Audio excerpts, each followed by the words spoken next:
Prania e zgjatur e lagështisë në tokë gjatë këtij sezoni dimror, po sjell dëmtim te kulturat e lashta.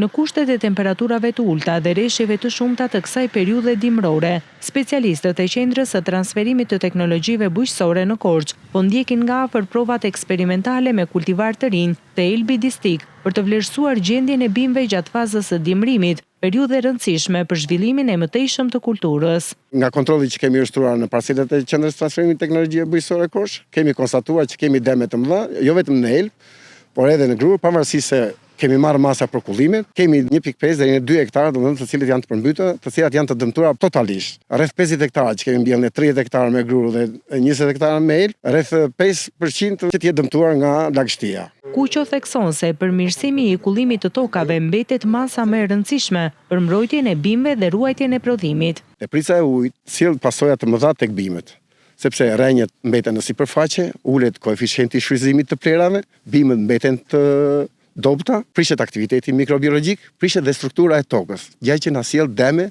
edhe në uljen e rendimentit. Prandaj është e domosdoshme që fermerët të marrin masa qysh në momentin e zgjedhjes së sistemit të punimit, në mënyrë që toka të jetë sistemuar, tokës t'i japen kanalet kulluese me qëllim që të kullojnë ujin. Elbi Distik përdoret kryesisht si ushqim për baktin që mbashtohet në qarkun Korçë. Në total, sipërfaqet e mbjella me drithra shkojnë rreth 17.000 hektar.